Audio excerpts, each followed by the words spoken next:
Bienvenue dans le débat de France 24. Quel rôle a joué la France dans le génocide au Rwanda ? C'était il y a 23 ans, en 1994.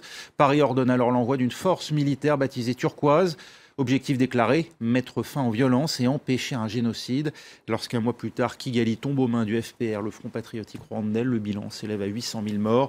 Dans le collimateur aujourd'hui, BNP Paribas, la banque française, ainsi que plusieurs dirigeants de l'époque, visés à différents degrés par des actions en justice. Elles concernent des livraisons d'armes aux génocidaires rwandais. Explication. BNP Paribas, accusé d'avoir financé un achat d'armes ayant servi au génocide rwandais. D'après plusieurs associations, la banque française aurait autorisé 2 transferts de fonds au gouvernement Hutu en juin 1994, 2 mois après le début du génocide des Tutsis, et alors que l'ONU avait décrété un embargo sur la livraison d'armes au Rwanda. Ces accusations interviennent au lendemain d'autres révélations sur le rôle qu'aurait joué la France il y a 23 ans. La revue 21 affirme qu'en avril 2015, des hauts fonctionnaires français ont eu accès à des archives déclassifiées, très compromettantes pour l'exécutif de l'époque. L'un de ces hauts fonctionnaires va raconter dans un cercle privé, va se confier et va raconter sa stupéfaction lorsqu'il tombe sur un document qui indique que ordre a été donné de livrer des armes à ceux qui ont commis le génocide pendant l'opération Turquoise qui démarre 3 mois après le début du génocide et qui implique 2500 soldats français. 25 dossiers liés au génocide sont actuellement instruits en France par un pôle de magistrats spécialisés dans les crimes contre l'humanité. Ce pôle a été créé face à l'accumulation de plaintes concernant le génocide rwandais, dont plusieurs auteurs ont trouvé refuge dans l'Hexagone. Et on en parle avec, à mes côtés, Marie-Laure Guisselin. Bonjour, vous êtes responsable du contentieux de l'association Sherpa, qui est partie civile dans la plainte contre BNP Paribas, aux côtés d'Ibuka France et du collectif des parties civiles pour le Rwanda. Merci d'être avec nous.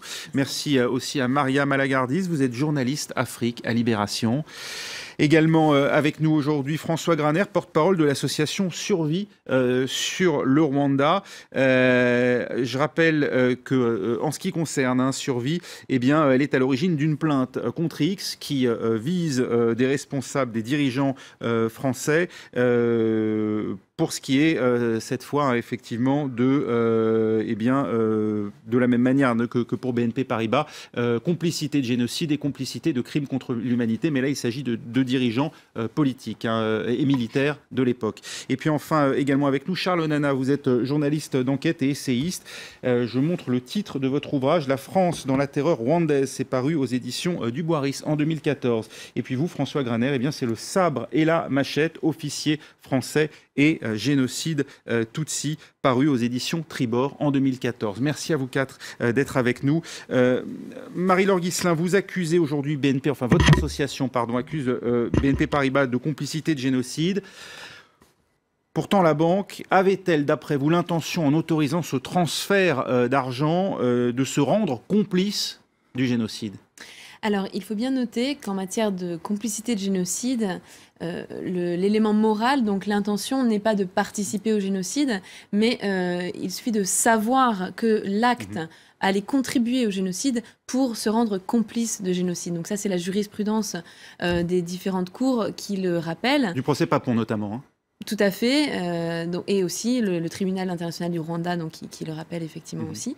Et donc en l'occurrence, il est difficile de croire que BNP, en autorisant un transfert de la Banque nationale du Rwanda, qui est quand même la banque centrale publique du gouvernement rwandais de l'époque, à hauteur d'1,3 million de dollars, donc une somme quand même très très importante, sur un compte suisse, compte de ce monsieur Ehlers, un courtier d'armes sud-africain, en plein génocide, donc les 14 et 16 juin 1994, alors même que l'embargo de l'ONU a été adopté 1 mois plus tôt, il est très difficile de croire que la banque ne savait pas que ces fonds allaient servir à l'achat de ces 80 tonnes d'armes aux Seychelles. Ces armes étaient destinées initialement aux forces armées zaïroises. Elles vont d'ailleurs arriver dans un premier temps à Goma, dans l'ex-Zaïre, avant de passer la frontière pour aller de l'autre côté, côté rwandais, à Gisenyi. On peut, du côté de BNP Paribas, plaider l'ignorance de la destination finale de ces armes ? Un communiqué de l'ambassade des États-Unis des Seychelles le le 24 juin, donc très peu de temps après la deuxième livraison d'armes, interpelle les Seychelles en leur disant « Mais comment avez-vous pu penser réellement que les armes étaient destinées au Zaïre, alors que dans la délégation des 4 hommes qui achetaient les armes, il y avait 2 Rwandais, notamment le colonel Hutu Bagosora, depuis reconnu coupable de génocide par le tribunal international du Rwanda. Donc il est difficile de croire qu'une banque professionnelle qui avait des obligations à l'époque de se renseigner sur la destination des fonds, sur les destinataires des fonds, n'ait pas su que ces armes allaient être à destination du Rwanda, surtout donc encore une fois au vu de l'ordre de virement provenant de la Banque nationale du Rwanda, alors même que d'autres personnes comme l'ambassade des États-Unis ou même la presse ont révélé donc le grand risque de destination finale des armes très peu de temps après les livraisons. Mariama Lagardis, de ce qu'on sait, BNP Paribas était un cas unique dans ce genre. Est-ce que d'autres banques avaient envisagé de livrer des armes ou l'ont fait, enfin non pas de livrer des armes, mais de financer des contrats de livraison d'armes? Alors, tout d'abord, il faut rappeler que cette histoire des Seychelles et de BNP, elle n'est pas nouvelle, elle n'apparaît pas aujourd'hui. En réalité, effectivement, il y a eu la réaction de l'ambassade des États-Unis aux Seychelles. Il y a eu aussi une commission d'enquête qui avait été mise en place par l'ONU suite à une enquête de Human Rights Watch. Et cette commission d'enquête qui rend son rapport final en 98 mentionne déjà les versements de la BNP. Donc on savait depuis des années que cette histoire existait. Alors quel est le fait nouveau ? Le fait nouveau, c'est qu'il y a une plainte, oui, en réalité. Mais les accusations existent depuis pas mal d'années. En ce qui concerne les banques, c'est difficile d'être aujourd'hui exhaustif. Ce qu'on peut dire simplement, c'est que cette affaire de la BNP s'est trouvée évoquée lors d'autres procès. Notamment du procès du directeur de la banque commerciale du Rwanda à Bruxelles. Oui, la banque Bruxelles-Lambert, d'ailleurs, elle-même, un temps sollicitée pour débloquer des fonds, a décidé, contrairement à BNP Paribas, de ne pas procéder. De ne pas le faire. Et justement, lors de ce procès à Bruxelles, il y a des employés de banques rwandaises qui ont dit, un employé de la banque rwandaise qui a expliqué que c'est une autre banque, mais qui malgré tout a expliqué que toutes les démarches du gouvernement de l'époque pour approcher des banques étrangères avaient échoué, à l'exception de la BNP. Charles Onana, vous n'avez pas forcément la même lecture sur cette période que ceux qui aujourd'hui accusent l'État français. Pour vous, il y a une complicité évidente des autorités rwandaises actuelles, vous l'avez dit, vous l'avez écrit. Sur le rôle des banques, quel est, d'après vous, le rôle qu'ont pu jouer des banques comme BNP Paribas et derrière l'État français ? Vous savez, ce qui est très difficile dans ce dossier, c'est que comme il y a beaucoup d'émotions et beaucoup du fait du nombre de victimes, etc., il est très difficile d'avoir un débat serein et précis dans ce dossier. Vous contestez, vous, la notion de génocide ? Mais écoutez, je corrige d'abord ce qu'a dit la juriste tout à l'heure. Bagosora n'a jamais été coupable de génocide. Relisez le procès de Bagosora, relisez le jugement de Bagosora. Il n'est pas condamné à 35 années de prison. Oui, voilà. Donc, ce qui se passe, des gens qui n'ont pas la même position que moi, et on arrive tous à la conclusion après. Mais il a été condamné. Là, vous venez de dire le tribunal pénal international n'a jamais démontré qu'il y a eu planification de génocide. C'est-à-dire qu'on a un génocide sans cerveau. Tout le monde l'a dit, la presse, tout le monde dit. Bagosora est le cerveau. Vous contestez la légitimité du jugement rendu par le tribunal pénal international. Non, mais écoutez, j'ai rencontré Mme Carla Del Ponte en 2005. Elle m'a fait énormément de révélations. Elle voulait, par exemple, poursuivre, parce que le mandat qui a été confié à cette juridiction, il faut que les gens comprennent. Le mandat a été, on a demandé au tribunal pénal international de poursuivre tous les crimes qui ont été commis entre le 1er janvier et le 31 décembre. 2 aspects ont disparu du travail du tribunal.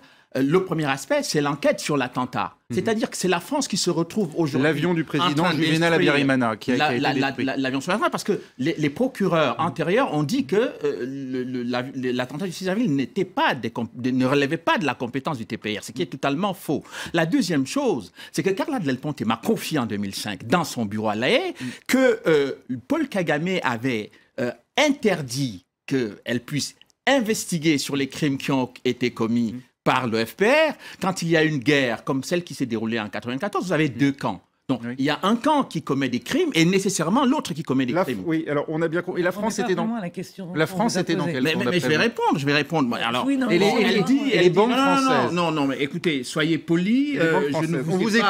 Charles Nana, on donc calmez-vous. On vous écoute. On vous écoute, mais le temps de parole est forcément limité pour chacun. Donc le temps de parole sur les banques. Oui. Ça fait plusieurs années, comme elle dit, qu'il y a eu des révélations. Donc là, il n'y a pas de révélation. La question fondamentale est de savoir pourquoi maintenant.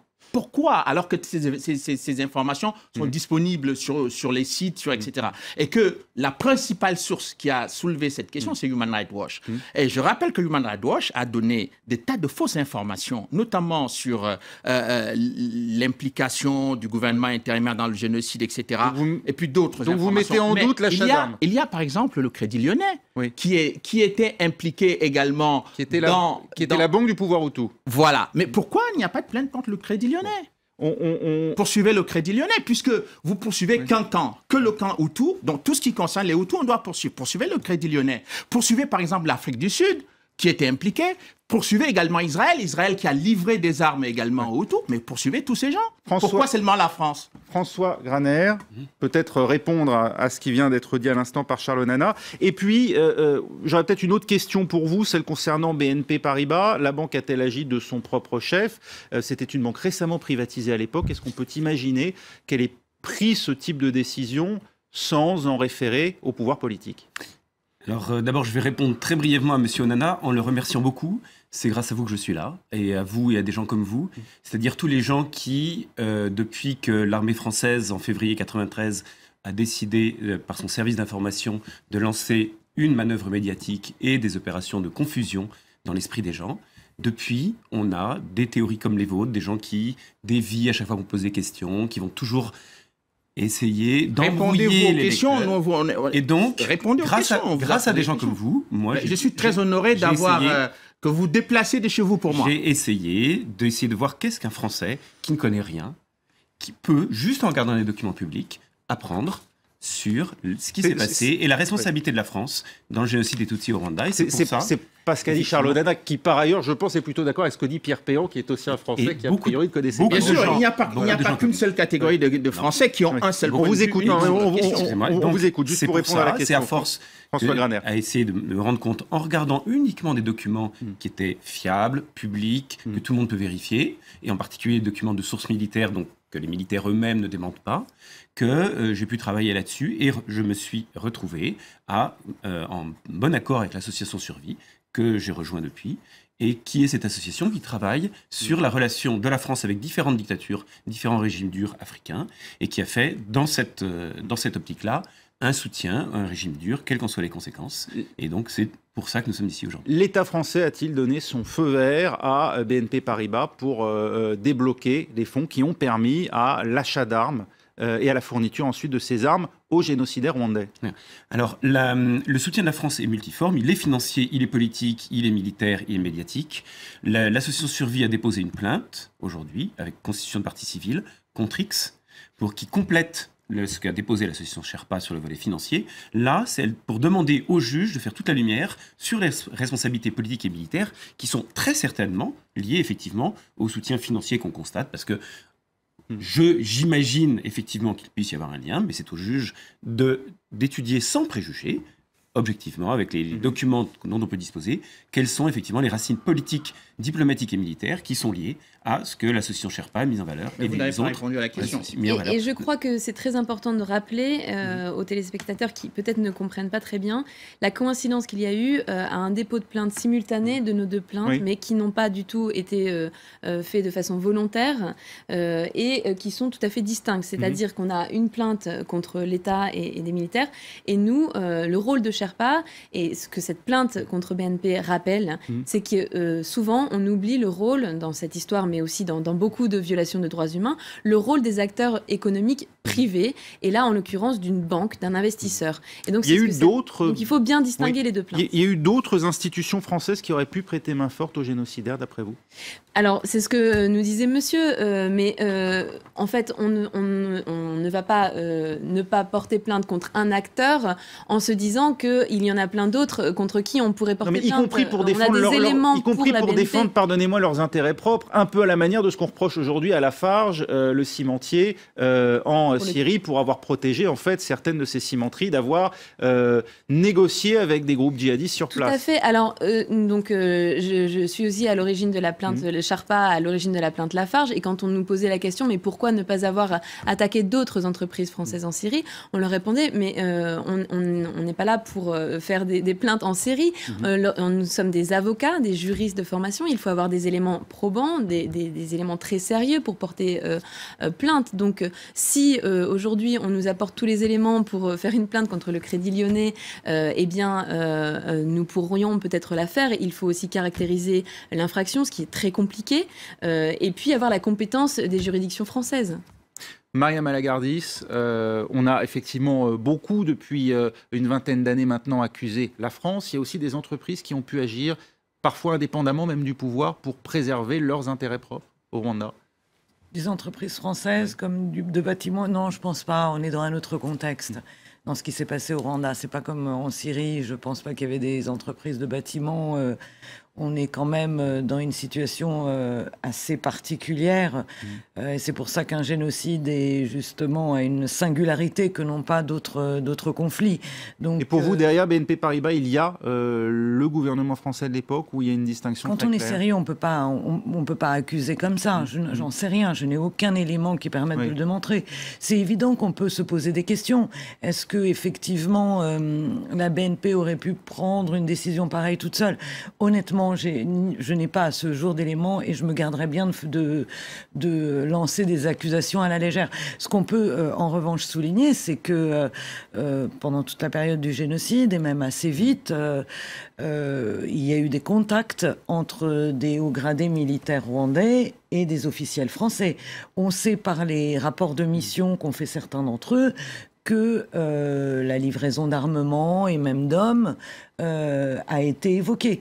Donc tout ça fait effectivement un nœud complexe de relations troubles dont évidemment il reste beaucoup à découvrir. Et on va en reparler dans un instant pour la deuxième partie de notre débat. Restez avec nous.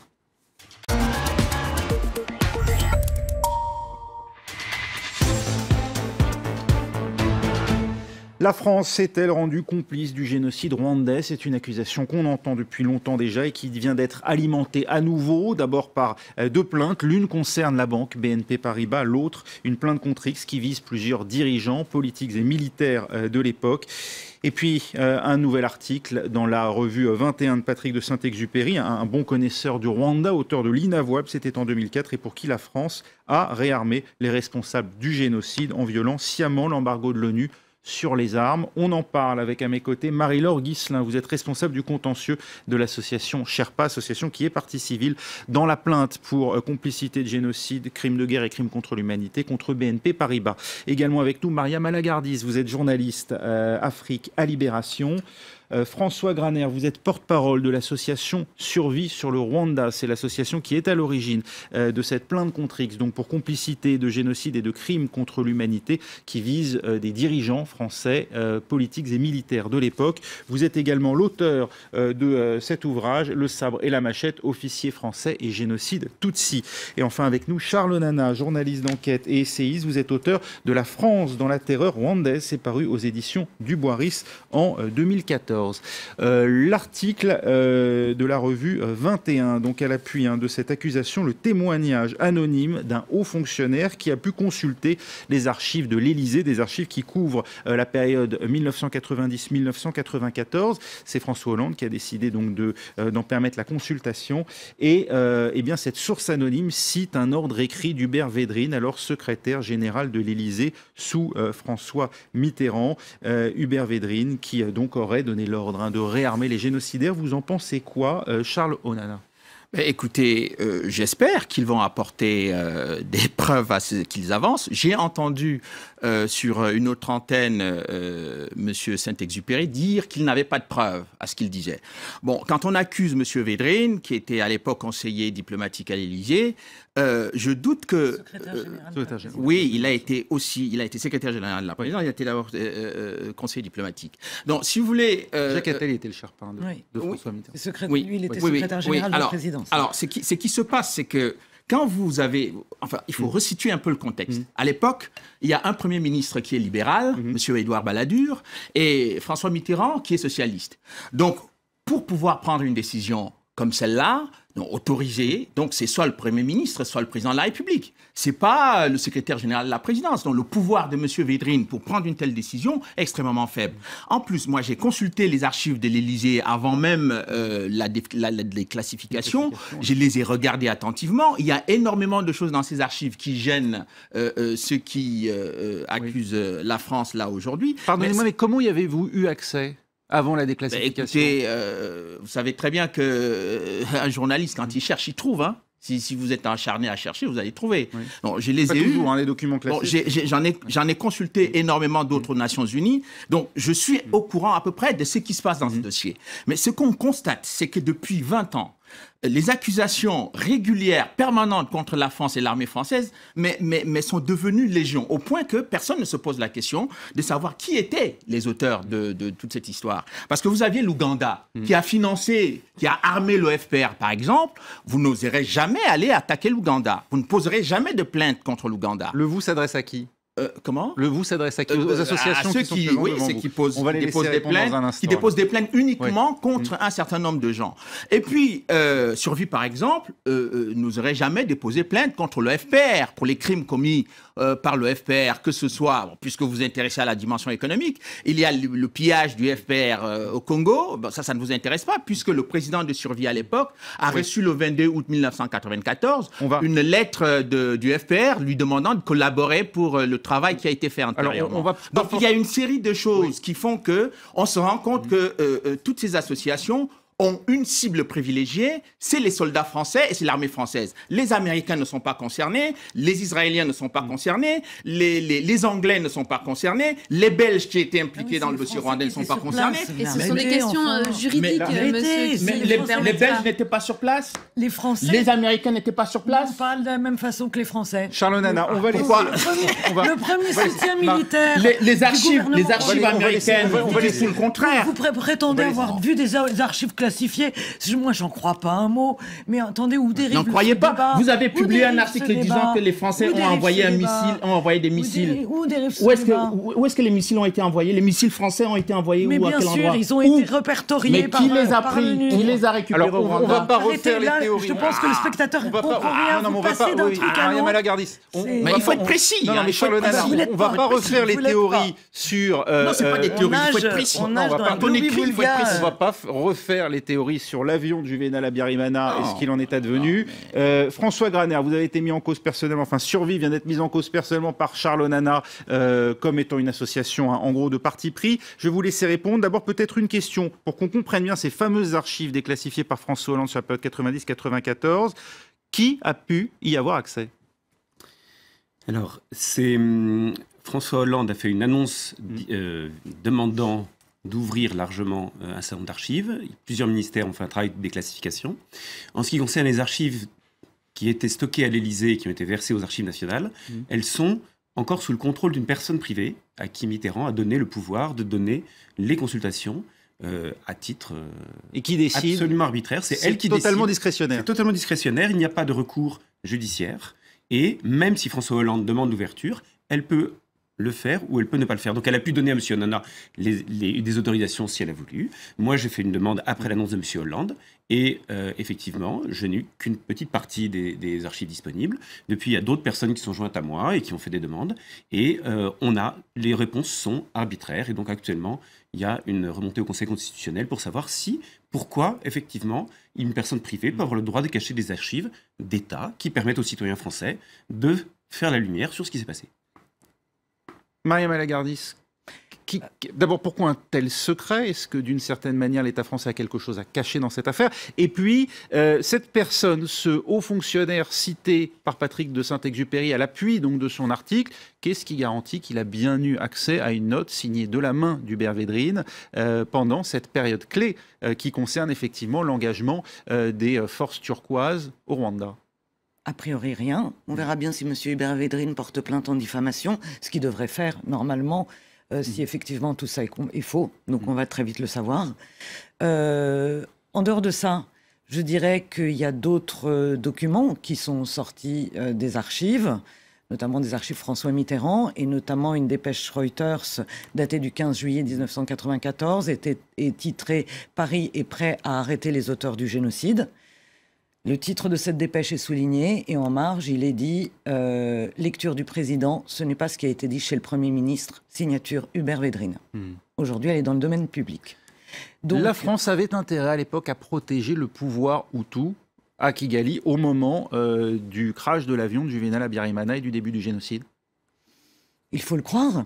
Il y a quand même beaucoup d'éléments qui montrent un soutien persistant. Paris a été le seul pays, la France a été le seul pays à accueillir des membres de ce gouvernement intérimaire. Le seul pays au monde. Le 22, si je ne me Sur trompe, quel motif? Des luttes de pouvoir avec les Américains, c'est ce qu'on disait à l'époque? ça c'est le fantasme qui a pu à un moment habiter un certain nombre de responsables français. On ne tue pas près d'1 million de personnes sur des histoires de lutte d'influence.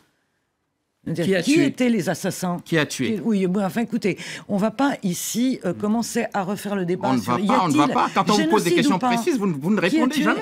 Qui a tué? Le gouvernement intérimaire. Qui a tué? Le gouvernement Human Rights intérimaire. Watch que vous citiez tout à l'heure, Human Rights Watch cite les crimes commis par le FPR. Pourquoi vous ne les poursuivez pas? Parce que le Ça ne vous FPR intéresse n'a pas, pas Charles commis Nano? le génocide. Le FPR n'a pas créé Radio Mille Collines. Le FPR n'a La pas radio rassemblé... Mouaboura, la radio... Ça n'avait rien à voir. Vous avez l'impression... Ça n'avait rien à voir, non, monsieur. Non, la CIA a récupéré les bandes de Radio Mouaboura. Je sais où elles se trouvent, les bandes de Radio Mouaboura. On ne va pas commencer à discuter du bien Vous voulez polémiquer parce que vous ne voulez pas parler précisément. Charles Nana, la radio des Mille Collines, c'est un fait qui est connu, qui a été même jugé en France. Oui, mais vous savez, Radio Mille Collines est une radio qui a été créée à la suite de l'existence de Radio Mouaboura, radio du FPR. Et donc on est en plein... On parle Calmez-vous, pourquoi vous énervez? On parle d'appel quotidien. Vous êtes sûr de votre fait, vous ne vous énervez pas. On parle d'appel quotidien au meurtre sur des critères ethniques. Comment? On parle d'appel quotidien au meurtre sur des critères ethniques. Mais vous savez, si vous n'écoutez pas, vous savez quand il y a une guerre, quand il y a une guerre, Eh bien bon, sûr, vous avez des... C'est connu. Non, le problème dans toute cette histoire, c'est que tout ce qui est... Il n'y a rien, on vous dira même que le FPR n'a jamais commis de crimes. Le Front Alors qu'il y a patriotique des rwandais aujourd'hui. Amnesty International a publié en 1994 un rapport mentionnant les crimes commis par le FPR. Pourquoi ces crimes-là ne vous Parce que intéressent c'est des pas? crimes de guerre. Ça n'a rien à voir. C'est des crimes de guerre.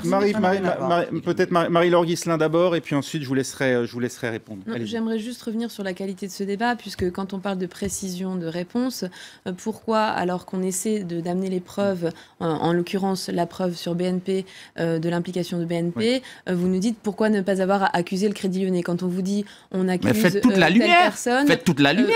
C'est ça l'enjeu d'une compréhension, c'est de faire toute la lumière. On va justement laisser nos invités s'exprimer. Et donc, faire toute la j'ai lumière. l'impression que vous accusez d'autres États, l'Ouganda, Non, je veux s'il vous plaît, tous les acteurs impliqués. sans amener de preuves. Donc, essayez, s'il vous plaît, de respecter le fait que nous sommes ici, nous avons chacun déposé une plainte qui n'a rien à voir d'ailleurs, et nous aimerions parler des preuves, des éléments Alors, s'agissant qui sont fournis au dossier. Voilà. S'agissant justement des preuves, on évoquait donc à l'instant dans cet article 21 une déclaration d'un haut fonctionnaire qui dit avoir eu accès donc à ces archives déclassifiées, en tout cas à une note signée de la main d'Hubert Védrine appelant à réarmer les génocidaires rwandais. Il y a également des témoignages, et notamment celui aujourd'hui d'un ancien officier de l'armée de terre sous turquoise. Il témoigne à visage découvert, Guillaume Ancel. Écoutez ce qu'il a à dire. On nous a demandé de livrer des armes aux génocidaires dans les camps de réfugiés. Moi, j'ai assisté à une de ces livraisons. C'était la deuxième quinzaine de juillet 1994. Je demande des explications sur ce sujet. Et là, j'entends les commandants du groupement m'expliquer sans y croire qu'en fait, on livre des armes à ces hommes qui ont conduit les massacres parce qu'il faut éviter qu'ils se retournent contre l'armée française. Et je comprends à ce moment-là que ils ne font qu'exécuter des directives qui viennent du plus haut niveau de l'État. François Graner, ces propos, ils sont incontestables d'après vous?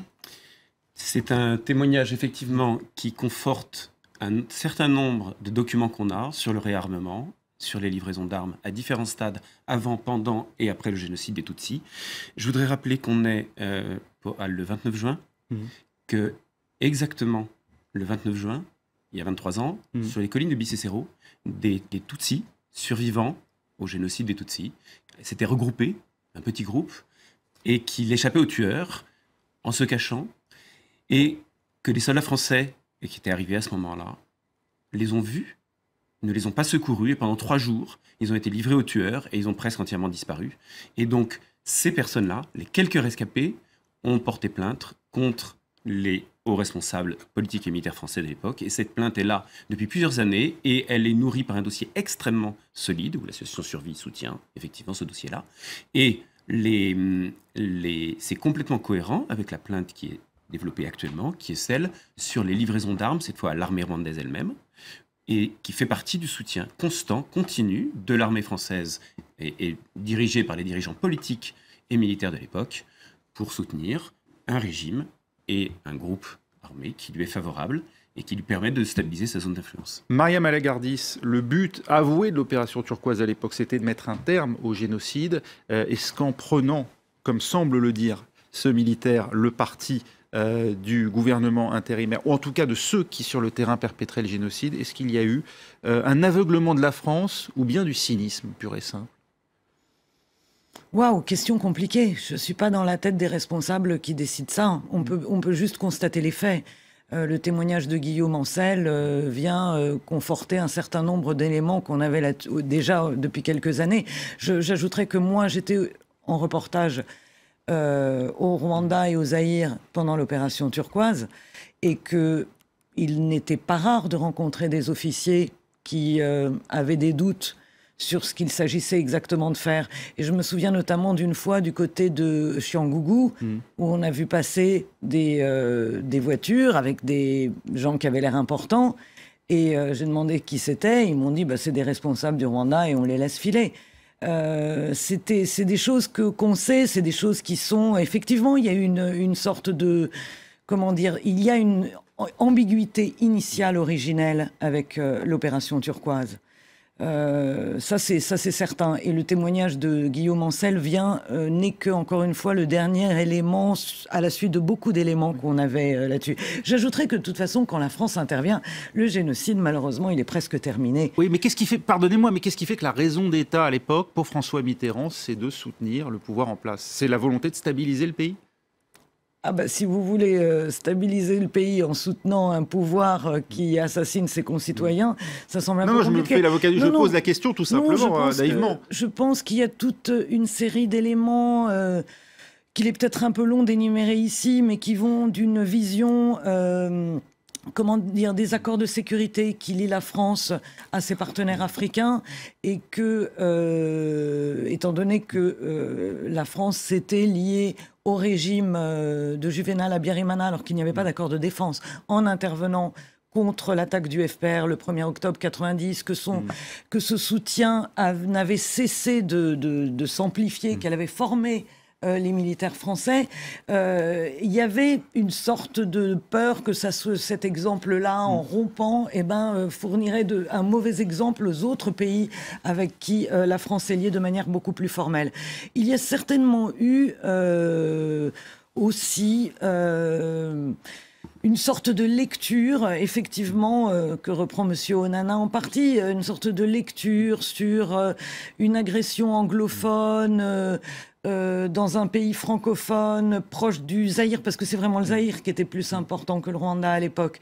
Donc peut-être une poussée d'une offensive anglophone, enfin une sorte de complexe de Fachoda. Qui finira par se matérialiser avec Laurent Désiré Kabila et sa prise de pouvoir. Oui, sauf qu'il faut bien voir une chose, c'est que le FPR, quoi qu'on en pense, c'était un mouvement certes né en Ouganda parce que formé par des enfants d'exilés Tutsis qui avaient grandi en Ouganda, mais même l'ONU a reconnu, et même la mission d'information parlementaire a reconnu, qu'on ne pouvait pas uniquement considérer que c'était une agression extérieure, puisque ce mouvement était composé entièrement d'enfants d'exilés Tutsis qui avaient été, dont les parents avaient été chassés du pays par des pogroms précédents au moment de l'indépendance. Donc voilà, je pense qu'il y a eu une lecture faussée. Oui. Il y a eu ensuite un engrenage avec une difficulté de se désengager d'une politique dans laquelle finalement... de reconnaître donc... de reconnaître qu'on n'allait pas dans le sens de l'histoire. Comment vous pouvez expliquer autrement que la France soit le seul pays, encore une fois, qui accueille les membres d'un gouvernement dont on sait qu'il massacre leurs concitoyens? Charles Onana, écoutez...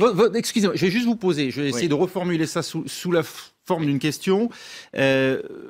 Ce point de vue, qui était celui du gouvernement français à l'époque, aujourd'hui, et depuis un moment, n'est plus clairement le point de vue dominant, en tout cas dans la manière dont on lit cette période. Comment expliquez-vous que la lecture que vous avez, vous, du génocide rwandais ne soit pas partagée par le plus grand nombre? D'abord, il n'y avait pas... Oui, vous savez, quand un grand penseur disait que enfin, il y a eu beaucoup de penseurs qui ont dit des choses ils étaient minoritaires au moment où ils le disaient, mais par la suite, les choses sont devenues beaucoup plus... Tout le monde a trouvé que c'était des évidences.